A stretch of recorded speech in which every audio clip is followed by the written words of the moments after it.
Hi, this is Roger. Thanks for dropping by. Camera in a different place today. There's a reason.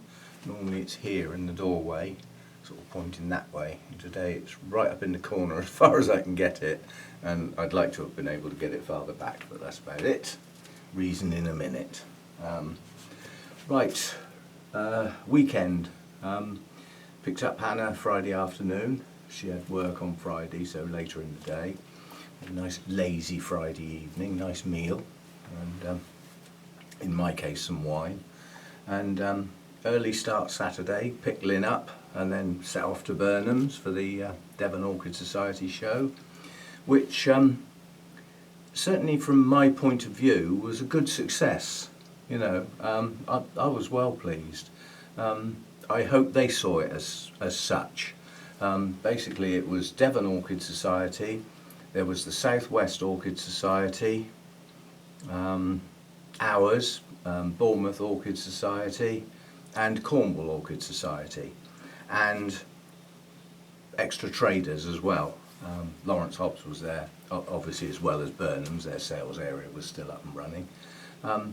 Yeah, so it was good, and it was good to see people seeing people, if you see what I mean. There was a buzz about the place where people were meeting up to talk to somebody that they've known for a long time and haven't seen for 18 months or so.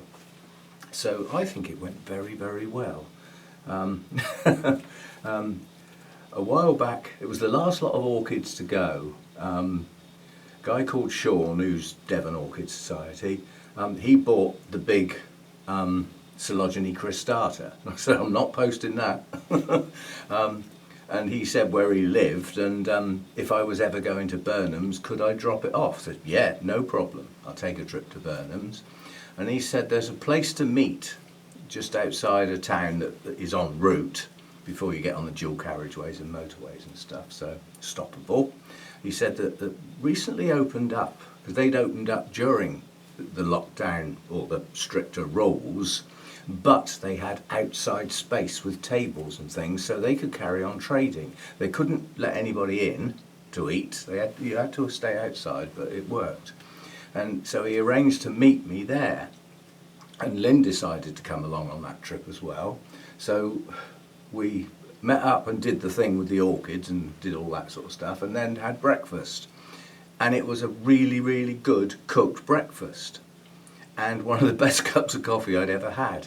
Now it was special, we got spoilt that first time, because they had to keep the tables very well spaced out. They'd opened up their private back garden and put some tables in there. So we're sitting in a lovely maintained garden with the birds singing, with our breakfast. The service is incredibly quick. It's almost difficult to imagine how they can do it that quick. So it was magical. So we'll do that again. So the next time I went to Burnham's on my own, I obviously stopped for breakfast. Of course, the garden's shut now. You're limited to their proper sort of retail space. Nonetheless, there's a place out the back with all plants growing up the boundaries, and still nice. And so anyway, at the Orchid Society meeting, a lot of people from Bournemouth Orchid Society were going to Burnham's. And I said, well, if you fancy a stop for a really good breakfast and a nice cup of coffee, this is where I always stop, and it's really good.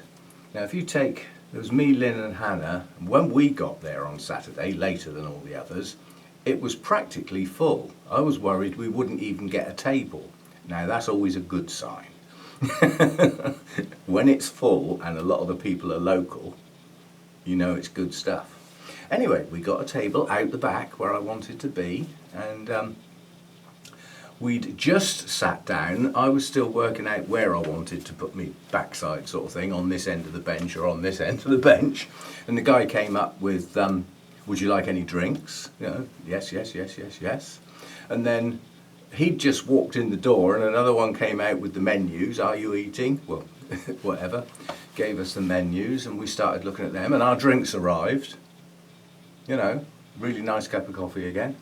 And then somebody came out, are you ready to order? Yes, and so-and-so, so-and-so, so-and-so. Away they went. And I'd only got that far down my coffee and my breakfast arrived. Incredible service. Literally no waiting. I couldn't have cooked that breakfast any quicker and put it on a plate and brought it to somebody. So that was good. Then we trundled off to Burnham's.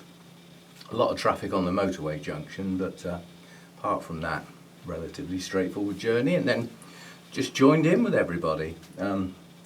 You've already seen the video clips of the Orchid Society displays. I put that together relatively quickly.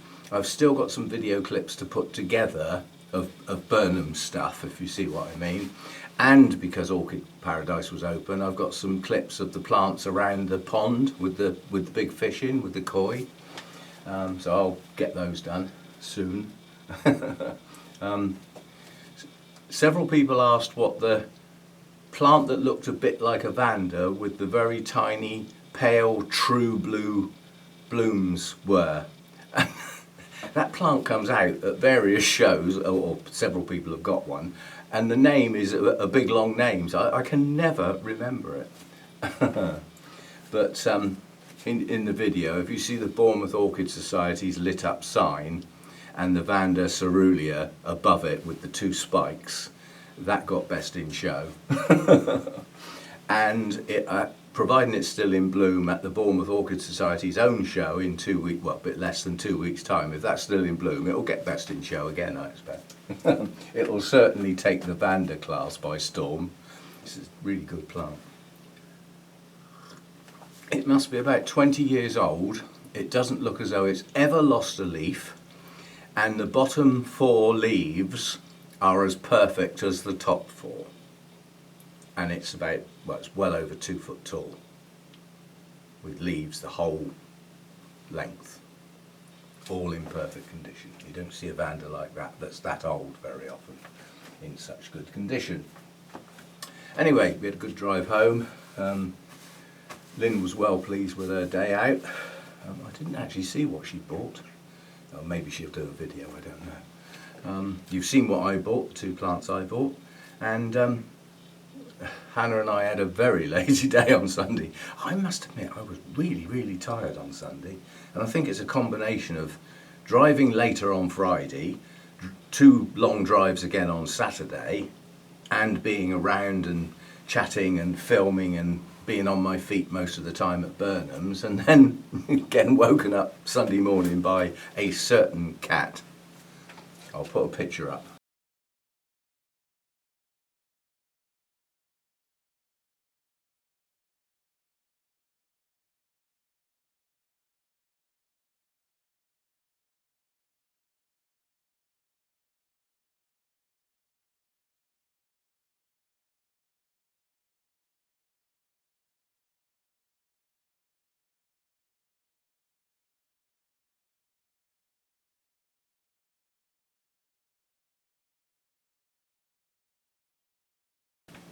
Tyke. Right, there you go, a couple of pictures of the cats. Hannah took them. Just lazing around in the garden with not a care in the world, having got me up early. Tyke. Right, now today, why the camera's in a different place is time lost, yeah? I now need to crack on with my watering and stuff, so I'm going to do the Sunday chat as one of my watering sessions again. And the idea of turning the camera around like this is so that I can stay here. My watering bowl is down below. When I water, I have a plastic glass and a glass bowl. The reason I have a glass bowl is so as I can pour boiling water in it and swirl it round and sterilise it without the need for any chemicals or bleach or anything. Yeah, that's important to me. So when I'm watering, the plastic glass clangs on the glass bowl. Tough. Some people find it really annoying and distracting. Well, tough. You have to watch a different video. That's the noise it makes. So we're going to do a flush. So just RO water. I keep all my RO water in the house, so it's always at room temperature, which is currently about 21, 22 degrees. And we're watering the cooler and shadier stuff today, because they very rarely come out to play. There's a few things in bloom and whatever, but the first one, because I need it out the way because it's a hanging plant, is the Dracula Bella. and we have a single spike. We've had lots of those, but no blooms. But what we have got now is some root growth showing lower in the pot. A fair bit at the top of the pot, and now it's starting to get down into the pot. So we're now starting to get a better root system. And we're still getting new leaves pushing up. So this is in pure cocoa husk. But because I've been away, I watered everything on Friday before I went to get to Hannah. But we've had some sun over the weekend, and I haven't been here. You know, I've been away a fair bit, and I'm certainly not mucking about with plants to any great extent when Hannah's here. But Dracula Bella is not brilliant, but it's doing okay. Given that none of these should be doing okay, it's too flipping warm for them. But let's get that out of the way, because it's in the way of picking up the others. Right, I will now do all of the Masdevallias and one intergeneric, simply because they come next. Let's get me coffee out of the way, otherwise we'll end up watering that. Right, this is Masdevallia Inca Prince. So this is the one that came from Mike's Masdevallias, and this is a nice plant. It's a very nice plant. It's pushed up a couple of new growths and is maturing some, and it's also growing some extensive new roots from the base of parts of the plant. So this one's doing okay. I believe it was in bloom when I got it. It hasn't bloomed since, and I don't see any spikes. I'm not fussed, quite honestly. All I really want this thing to do, because it wasn't long potted when it was sent to me, all I want it to do is get established really well, which this time of year it's got every capability of doing that. But given it's got Veitchiana in it, which is a cool to cold grower, this is its time. This is when it will feel more comfortable as we go into autumn, because it's still got the light, the longer days, but the heat's going. And even when we do get a hot sunny day, it's a shorter day, so it doesn't put them under quite so much stress.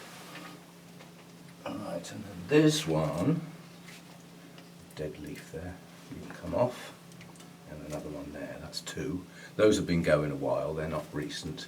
Now, this one's still in bloom. This is just a Masdevallia hybrid, and this one's coming on quite nicely now because I've got some good root growth. So although the top growth isn't as good as it could be, with a reasonable root system, the top will get better. Yeah, I mean, it is still pushing up new growths. This little piece up the end of the plant, this end of the plant, is grown roots and has pushed out a new leaf. So it's picking up. There's more new growths just starting, little green tips in the base of the plant. So it's coming on. Didn't like being repotted, basically, this one. Objected. And a lot of the objections with these will have been that when they were bought, they were probably in compacted moss. And that's quite a culture shock for a plant to move from compacted moss to anything else. So you often get a bit of a stall on a plant when you take it out of that compacted sphagnum moss. They'll object, and some of them will object by just not growing. They just sulk, they just stall. Alright, and then this one, another hybrid, another Masdevallia hybrid. This one's coming on nicely at the top. It's not doing anything in the pot. There's not a sign of a root in the pot there. But for it to be growing all these new growths, it must be okay. And all I can think of is that when that was potted up, the roots went down in the middle of the pot and haven't made it to the edge yet. But it's still growing, it's okay. It's just I do like to see root tips down the edge of the pot. Just makes me feel more comfortable. But as long as the plant's holding its green leaves and is still pushing up new growths, given that Masdevallias have no storage organs, they cannot store energy and water only in their leaves. They have no pseudobulbs or canes. So the fact that it's staying green, it's not dropping leaves, and it's pushing on new growths, it's okay. It just needs a better root system and it'll be more than okay. Better than okay. Okay and some. Whatever expression you want to use. Right, so that's that one. What else we got down here? What's this manky little thing? Oh, this thing just will not grow. Well, it won't grow well. It ticks over. It's just not doing well at all. And this is a Dracuvalia, the letter P. It just came from Lynn actually. It just won't get going. I mean, there's a little root there, so it is doing something. And it pushes up new leaves, but they're tiny. They're not the right size. They're undersized. So this one's not happy, but not dead yet. But that one has lost quite a few leaves. You notice that got a quick watering.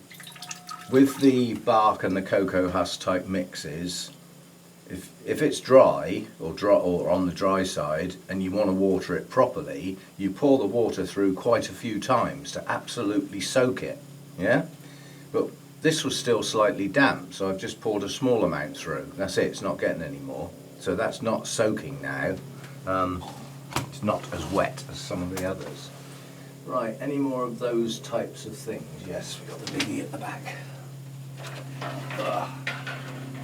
Last time I picked this one, it just fell straight out of the pot. It was slightly lopsided because it's got next to no roots. It sat on the top of the pot basically, and it just fell out, much to my annoyance. So, instant repotting. And why it's not falling out now, it's got two stakes right down through the middle of the plant. You know, it's a case of tough. If it knocks a new growth or damages a root, tough. I need it to sit firmly on that media or it's not going to grow roots. And it's got new growths coming. That's good.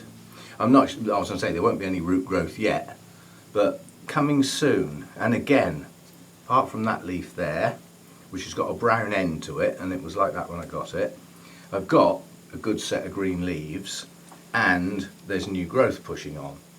So yeah, the roots will come. In fact, I can see signs of new roots growing in amongst that area there. So they're on their way. Coming soon. Bearing in mind these shouldn't even be hardly growing at all in here because it's too warm for them. The fact that I've got some Masdevallias with nice green leaves is, you know, it's good. It means that if I see a Masdevallia that I really fancy, providing it's not up the cold end, then I would get it, because they're not all brilliant, but they're okay, and some are better than others. That one was a good one. Oh, I think that's all the Masdevallias now. Yep, and the one Dracula with the intergeneric between the Dracula and the Masdevallia. I don't see many of those. I forget which way round it was, but once upon a time they were all the same thing. I think they were all Masdevallias, and then some were separated out as Draculas. I think that's the way it went. It could be the other way round. Right, so what's left is Restrepias. Various. Some biggies, some medium. Now I have to do these ones down here first, so that I can put all this lot back on there before I start on the top shelf. Now, boy does this one look a mess. It isn't really as bad a mess as you think it is, because it is a Restrepia after all. But what's happened on here is it's got a couple of dead leaves that have sprouted kikis. Now, the dead leaf needs tidying up. These old flower spikes need tidying up. It needs a tidy up. Now this one came from the Eric Young Foundation. It's actually Restrepia Holy Say. I think I'll do pop-ups today. Feeling energetic, I'll do pop-ups of the plant names as we go past them, because there's not thousands, so it won't take me too long. So this was from the Eric Young Foundation. I did have two of these, and I got these because they have exceptionally large flowers for Restrepias. And I'll probably do that as well. Any plants that I've picked up and talked about, I'll put their names up, and where possible, not always, I'll pop the blooms up as well, so you can see what they look like. So I'm just making some room over here. It's you taking up all the room here. Actually, it's my coffee and the water that's taking up most of the room. Just have a drop more. Get a bit low in there. Right, so that's that one. And then the two biggies, these are the ones I've had the longest. These both came from Burnham's, and both of them actually need repotting. I just haven't got round to doing it. They're going to sulk badly when these get repotted because they're big. They've got extensive root systems and there's no mushroom smell, so even though they've been in these pots quite a while, it's sort of okay. Now this one never has enough water. It objected to being repotted a long time ago, and even though it seems to have an extensive root system, it drinks. So it ought to be treated separately really and watered more often than the others because it dries out quicker. And then when it's not getting fully hydrated properly, the leaves do that. Yeah? When what they should do is that. Yeah? And on this plant there's quite a few of the crinkly leaves. But it's a very large plant, it's been successful, and that is Restrepia antanifera. And it's the variety Hemsleyanna. But you'll be getting pop-ups for these, but I mean I've had this one a very long time. And it's grown on nicely, a nice big plant now. As I say, this one just it has trouble staying hydrated. I got a feeling when I repot it, I'd like to put it in a smaller pot, but that means it'll need watering even more often. So these wide, flatter pots are pretty good for larger plants like this that don't tend to have a deep root system, you know. Although that one has, it's gone right down to the bottom of the pot. And then the other big one, again from Burnham's. I've had this one a very long time as well. And this is another species. This is Falkenbergii. This one just blooms its head off. I mean, I'm not going to be able to do close-ups because I can't hold them still enough, but you know, I mean, number of blooms on this is pretty extensive. It's covered in blooms. It just keeps blooming. Lovely show. And again, starting to look a bit untidy, not for a slightly different reason, because this one doesn't get the crinkle leaves, it's quite happy. But what it does get is these dead flower spikes at the back of each leaf where they've bloomed in the past. And I mean, just look at that. 1, 2, 3, 4, 5, 6, 7 flower spikes on that leaf. That leaf has bloomed 7 times. They just keep going over and over again. And that's something you won't see on a Restrepia very often.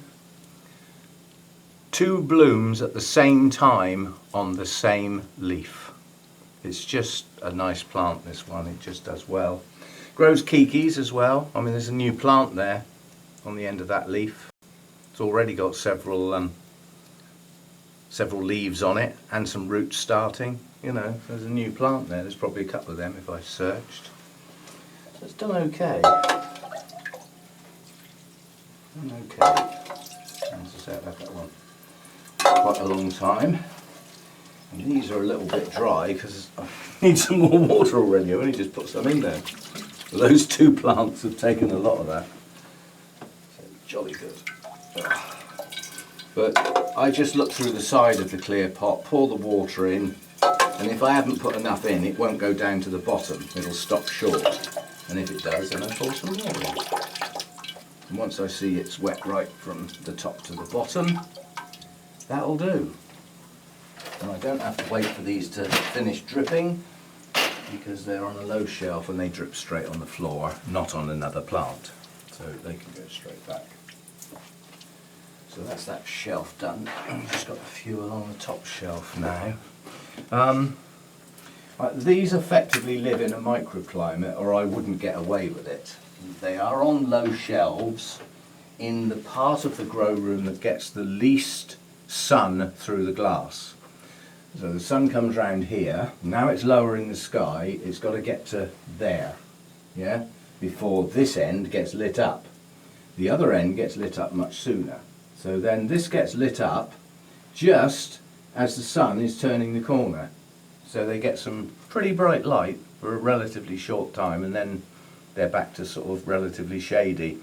And the big tree out the back there is now casting a shadow for a few hours around midday or just after, and that shadow is nearly on the base of the grow room. So very soon it will go behind the tree. So these lower shelves will get a period of shade during the day before the sun comes out the other end of that tree. So these are all little microclimates. I take advantage of those. You know, I put things in places where they can take advantage of that sort of thing. So because these don't get so much bright light direct in through the glass, that area doesn't heat up as much. So it stays a little cooler. Because when you get sun coming through, even if it's filtered sun coming through, did we look at the bloom on that one? It's nearly gone over actually. Well, we have now. Just a hybrid. But when you get some filtered sun through the glass, you heat up the pots, the shelves and the plants. Yeah? Whereas if you don't get that filtered sun on the plants, or for not very long at all, you don't heat up the pots and the leaves and shelves. So it's a cooler area. It's only a small difference, but it can be enough. It can be enough. And then while I've got RO water, because the next thing that's going in this bowl is to water my mounts and they're going to get a feed, there's that tiny little Masdevallia. Occasionally that gets the same feed as all the other mounts, and sometimes that's quite high feed. Well, it hasn't died yet, and it has started to grow some little roots now. That has a lovely bloom on it. It's the only reason I'm mucking about with it like this. It was nearly dead, and I thought, well, I've tried you in a pot with different media, and you won't flipping grow, so you're going on a mount. And the only reason it'll die now is if it stays dry too long, basically. So that gets watered out of sequence with some of the others. Right, the few on the top shelf now, all Restrepias. And then I'll have to have a look at the time, but we've got the Miltoniopsis to do as well. They come into this set, but maybe not today. This is a pretty large plant as well. And the dead leaf in the middle is being left there because it's growing a kiki, and I want the kiki to grow on. So this is sanguinea, and it's Restrepia sanguinea, or guinea, however you want to say it, with A in quotes at the end. It's probably a Eric Young or a Burnham's Own with that letter. Quite a few of the sort of species with a variety name, you know, a named version of it. At Burnham's with a capital letter on the end in quotes. Obviously means something to them. But this one, I haven't had this one too long, but it hasn't got an extensive root system yet, but it's okay, and it is growing new leaves, and they're good leaves. Yeah, so it's doing okay. Quietly doing okay. Lives up in the corner. And then this one is a new one. Oh, it's got some blooms as well. So it was facing me like that, and then you turn it round and, oh look, there's some blooms. They were hiding. And this one is, well, it says on the label it's a Cupria, which is a species, but then it says hybrid in brackets, which probably means that in their private area they had the species Cupra, and then somebody noticed they had a seed pod, but they have no guarantee what it was crossed with, so they have to call it a hybrid. Now, it could have been pollinated by a fly or a bee or a hoverfly or something like that by another Cupra, and it is the genuine species, but you can't say that if you're not sure, so it's got hybrid in brackets. That's my story, and I'm sticking to it. Lovely bloom on that one, lovely deepest red, and bordering on purple. So that's a good one. I like that one. I'll put the blooms facing this way, even though today we've got no sun. It's really heavy cloud out there today. It's like a black hole in these shelves. Now these little ones are the ones that Hannah had once, and with her hospital saga and everything, they got badly neglected, lost their roots, and came down to me as about 4 leaves and no roots. And it's taken this long to actually get them to grow, which they are now doing. It's a little pair of them. And that one is, that's Antennifera again, like my other one, but this one is the variety Frontino Giant. It's not a giant plant, relatively it's a giant bloom. If I ever get any, because I haven't seen these bloom yet, these 2 little ones. So that's the first one. It's growing okay, it's got a nice root system developing. Pushes up new growths, nice clean leaves and no distortion on them, no twisting or anything, so it's doing okay. And then this one, which is in, I'll have to poke it out. It's in a black pot that's too deep, so I can't get hold of the, you can see it sinks down in and it fits. I can't get hold of it to get it out. And I always like to get the plants out to see what's going on, you know. I've always said, you don't pick your plants up and have a good look, you don't know what's going on. And again, a nice extensive root system coming on this one. It's pushing on nicely and some nice growth. It's potted a little high actually for a Restrepia, but it doesn't matter, it doesn't seem to mind whatsoever. The roots are still growing and down into the pot. So, and it doesn't stay dry for anything more than a day or 2. And it's not really dry, it's the outside of the pot that's dry and the top of the pot, the centre of the pot's not dry. So it might look a little dry, but it isn't really dry, because if it was, the roots would just frazzle and die. They must have some moisture. It shouldn't dry out at all, really. Right, so that's everything over there. Let's have a look and see what the time's doing up here. 31. Yep, I've just got another, it's the Miltoniopsis next, so a couple of species and a massive hybrid. Some recovering reasonably well, some not bothering, and some doing okay. Let's just put my Dracula away. Have to remember not to bash that around too much because the spike hangs down. Right then. First 2, Miltoniopsis, are not doing well at all. I still am on the fence as to whether they are ever going to recover okay. Now this one, see if I can get, there is a new growth here inside that leaf, so that's just below my finger there. And then there's another one, this is a new growth that's stalling, it's not growing. And then there's another one down in there. So this one's not dead yet, and it is trying, but it's not trying very hard and it's not doing very well, and it's not going to get any water because it's still damp, because there's no roots, so it's not growing very well, so it doesn't use the water up.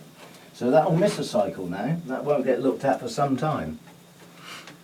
And then this is the other one, these are a pair basically, they came from our 60th show, originated in the Eric Young Foundation. Now this one's trying a bit harder. Its latest growth is pushing on reasonably well, but it's weak. It's not strong, but we do have some roots, so there is hope. But these are not good plants, they just won't get going. So that's those 2. Not good.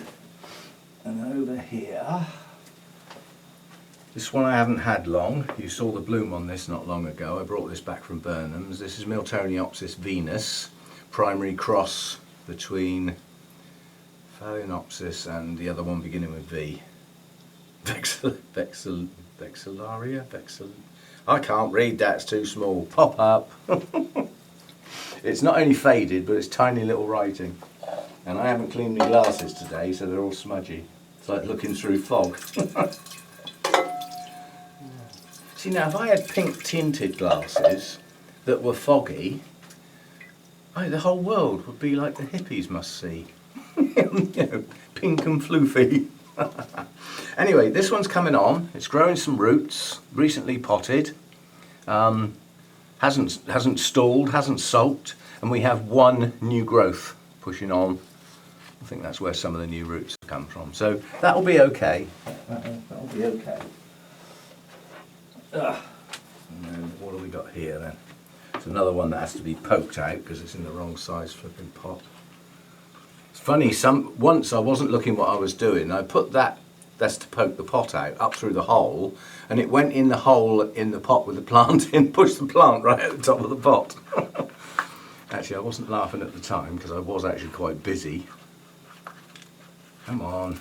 It's doing it now. It's gone up through the pot and it's pushing the plant out. Ah, you're not going back in that black pot. You're going to go in another size black pot, if you go in one at all. Right, this is the Phalaenopsis, so species.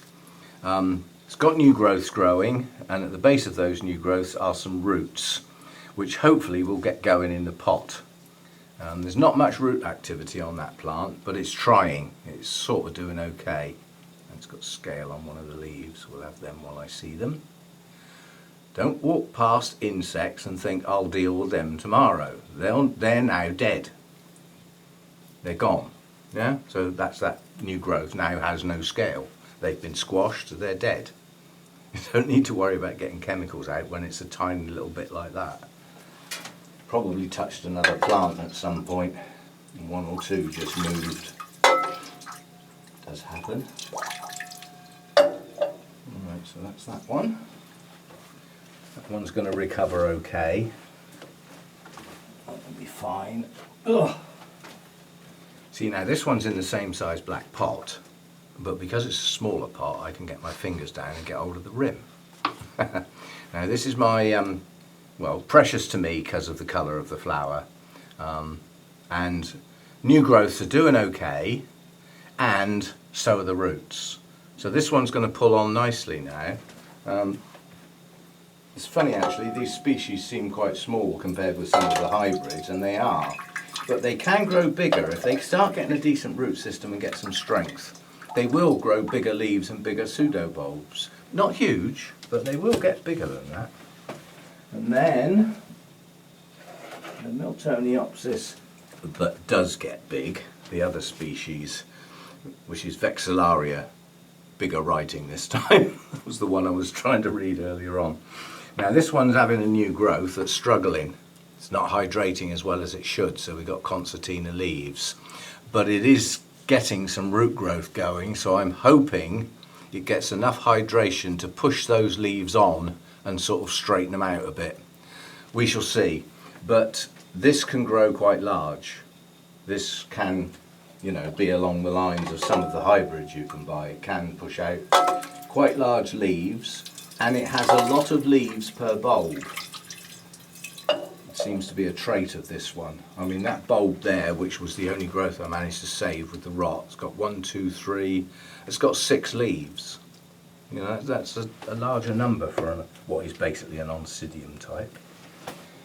And then the last one is the hybrid that I don't think this knows it's a Miltoniopsis, quite honestly. I think it thinks it's something else because it's unstoppable. It's got 1, 2, 3, 4, 5 new growths, and it's chucking out roots. I think it thinks it's an oncidium. Intergeneric hybrid sort of thing, going mad. But this is unstoppable. This is going to grow on nicely. And I suspect every single one of those new growths will push up a spike. And some may even push up 2. This is getting stronger and stronger all the time, this plant. Just an OID hybrid, so I was going to say nothing special, but it is. The blooms are gorgeous. And if I could see Miltoniopsis like this for sale, I would have a lot more of them. Because if you can start off with a plant like that, with a reasonable root system that's pretty strong and has got some good new growth pushing on, they'll put up with some of the things that stress Miltoniopsis out, because they have the strength to put up with some stress. But when you get them and they're already weak and they've lost most of their roots, they're not a strong plant, they're not healthy, and every little bit of stress will make them worse. But as I say, that's unstoppable, that thing. So there we go. What's left of me cold coffee. Yeah, I mean, we don't see my cooler growers very often, and I don't very often get them all out as a set.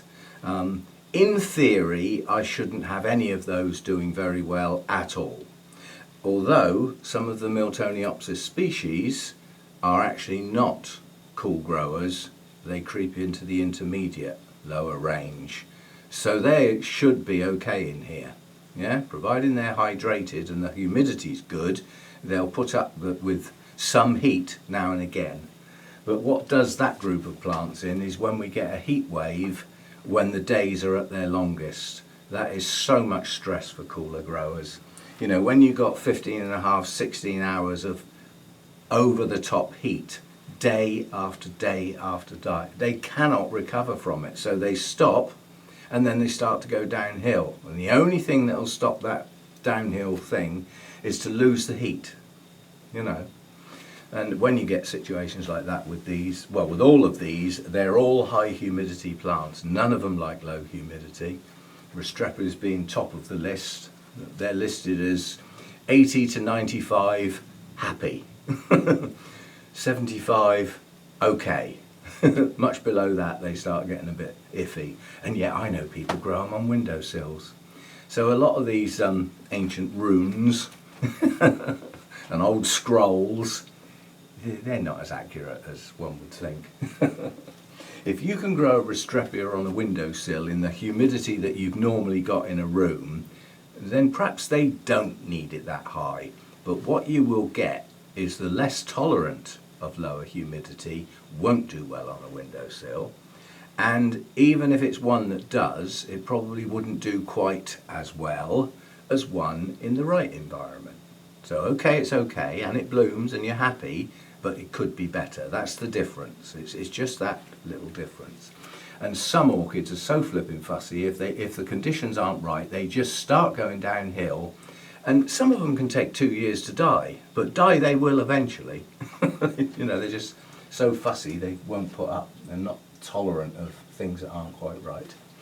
Right, so that's it for today. I have got a list of videos, not done, but up here ready for this week because there's stuff coming up. We've got to play with the hippie soap. I'm going to get this going because I don't know how many people are going to try this out, but all of these types of soaps like this, Castile soaps, the purest stuff like that sort of thing, it's going to be endearingly known as hippie soap, so thanks Incy. That's his idea.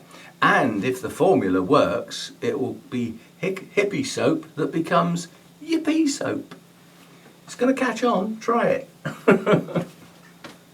Anyway, so we've got the hippie soap stuff to have a go with and try it out on a few plants. I need to try it on one of most of the types of plants I've got, even if they haven't got scale, because I want to see if they respond badly. Now I already know that things like the black hair types that have got scale and are sensitive, yeah, they're going to get the hippie soap treatment, yes, but they'll get rinsed off. They'll get sprayed off with clean water after half an hour or something, so that you know, they get cleaned up basically. But I might do that with all of them. You know, give it time to work. It's not systemic; it's a contact thing, so it's going to its action will be quick. So there's no need for it to be there 24 hours or anything daft like that. It's either going to work or it's not. It doesn't need a lot of time to make it work. So we'll have a go with the hippie soap. I need to do the Project Orchids Part 2, that's the dendrobiums. I've got the other video from Burnham's to put together, so I've got, you know, got nearly a week's worth already. That's good stuff. Sometimes I struggle to think of things. And while I'm on the subject, as it's Sunday, let's have some suggestions for Sunday chats. So these are not a spotlight on a plant, that's not a Sunday chat. Sunday chat is like a conceptual thing, where you talk around a subject, go round and round that subject, and hopefully bring it all back together at the end. You know, we had a chat about media. Sometimes I'll have a chat about, you know, preparing for winter, or changing from spring to summer. You know, these are environmental changes that affect where your collection is, if it's all in one place like this. You know, preparing the dendrobiums that need the rest. You know, the concept of taking them from growing actively into their rest period and the transition between the two, and what to do with some of the others that are not resting but need to because of the lower temperatures and the differences that makes to different types of orchids. So yeah, try and think up some Sunday chat suggestions. Feeding and pH usually comes up because some people struggle a bit with that. But those that don't get quite peed off at, oh, not another video on feeding, for goodness sake, we've got it already. So, and most people have, yeah? Okay, so anyway, that'll do for today, and thanks for watching and all that. Thanks for those that have subscribed and those that do the thumbs up. And thanks to the people who've joined the Patreon site. All these details are in the description. And thanks for those who put up with the ads and watch them, or watch part of them, or some of them, or whatever. That's working well. Having changed the way the ads work, that really is working well. Well pleased with that. And so thanks for those that are now putting up with something they never used to have to. But it's working, it's well worth it. As far as moving is concerned, it's on hold. Mum is still with us. How, I really don't know, but she's still hanging on. But she is getting very weak now. She's got a chest infection now, which probably means she's going to get pneumonia, and that will finish her off. But somehow or other she's still hanging on. And until such time as she does finally go, and you know, and get some peace, she's not happy. She's not comfortable at all. She gets quite cross sometimes. She can't get up. Can't see her garden. So there's still stuff going on up here in short bursts, but not a lot. So we shall see. But I'm just not doing anything until that happens, and it all starts going again, and then I can move and get these flipping inheritance tax forms filled in. That's not a 2 aspirin job. That's a 2 bottles of aspirins job. That. Filling those in, but I will do them. Nobody else is going to do them.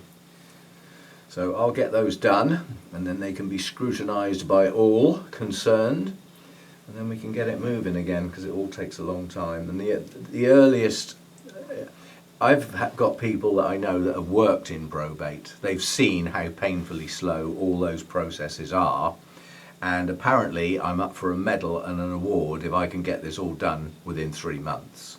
And the chances are virtually 0 of getting it done in 3 months. So I'm here for Christmas, aren't I? And you know what's looming in my mind? I'm going to end up moving in the middle of winter, and I really don't want to do that. For the plants, if nothing else. Still, it will be what it will be, and at the moment it's just totally unpredictable, and it's all on hold. That's all I can say. So sometime down the line. Anyway, on that cheerful note, sorry about that. But people like to know how things are going, sort of thing. And I hope you enjoyed the pictures of the cats. Hannah took those on her phone out in the garden. And I'll see you next time. Thanks for dropping by.